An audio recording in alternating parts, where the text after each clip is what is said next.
अस्सलाम वालेकुम। ये एक स्टूडेंट ने क्वेश्चन भेजा है, इसको आज सॉल्व करेंगे। बट सॉल्व करने से पहले मेरी दो बातें याद रखें, ये मेरी गुजारिश समझें आप। तो जो पेड ग्रुप्स हैं चाहे अनपेड ग्रुप्स हैं, जो आप क्वेश्चन भेजते हैं उनका आपको आंसर मिलेगा हर संडे को। जो क्वेश्चन आंसर सेशन होता है वो हर संडे को होता है। तो आप जो क्वेश्चन भेजते हैं उनका आंसर आपको संडे को मिलेगा। पहले आप प्लीज़ मैसेज मत करिए।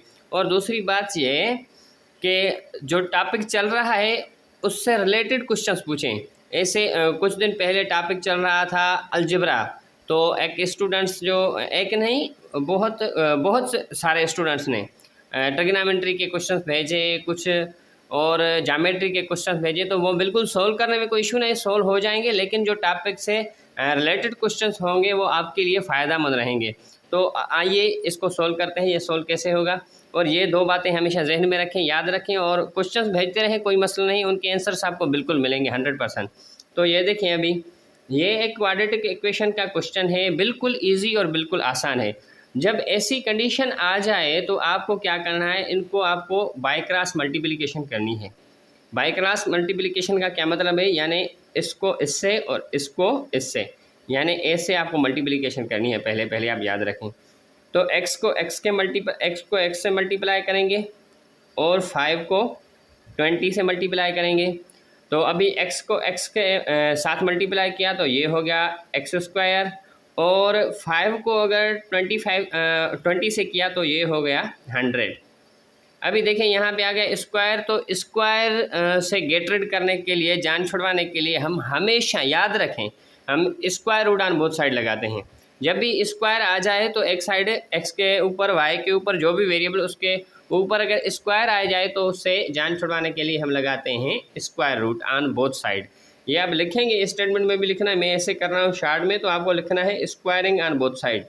आपको लिखना है square root on both side, square root on both sides, यानी दोनों साइडों पे दोनों साइड्स पे स्क्वायर रूट लगाना है। अभी देखें, ये अंडर रूट स्क्वायर से कैंसिल हो गया, तो यहाँ पे बचा x, और 100 का अगर हम स्क्वायर रूट निकालेंगे तो वो निकलेगा 10।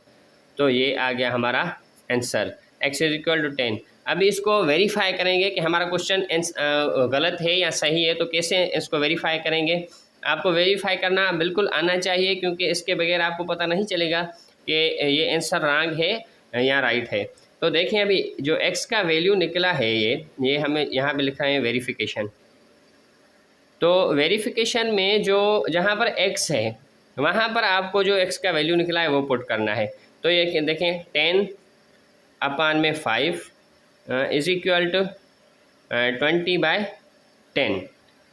अब देखें, अगर इन दोनों को हम बाय क्रॉस मल्टीप्लिकेशन करवाएं तो ये क्या होगा, यहाँ बाय क्रॉस मल्टीप्लिकेशन करवाएं या इन दोनों को सिंप्लीफाई करें, एक ही बात है। ये देखें, 5 के टेबल 5 पे एक दफ़ा और 10 पे 2 दफ़ा, तो ये हुआ 2। अभी देखें 10 की टेबल इस पे एक दफ़ा और 20 पे 2 दफ़ा, तो ये हुआ 2। अभी दोनों साइड्स देखें आपस में इक्वल हो गई, यानी right hand side = left hand side. तो इसका मतलब है ये आंसर आपका करेक्ट है। अगर दोनों साइड्स आपस में बराबर ना आए तो इसका मतलब ये है कि आपका जो ये क्वेश्चन आंसर आया है वो गलत आया है। आप उसको दोबारा हल करके फिर वेरीफाई कर सकते हैं इक्वेशन में पुट करके। तो thank you so much. Question भेजते रहें, कोई इशू नहीं है, हम सॉल्यूशन आपको देंगे उसका, लेकिन ये बात हमेशा याद रहे कि जो टॉपिक चल रहा है उससे रिलेटेड क्वेश्चन पूछना है। और दूसरी बात यह कि हर संडे पे आपको जो है वो इसके आंसर्स मिलेंगे जो आप क्वेश्चन कर रहे हैं। थैंक यू सो मच दोस्तों।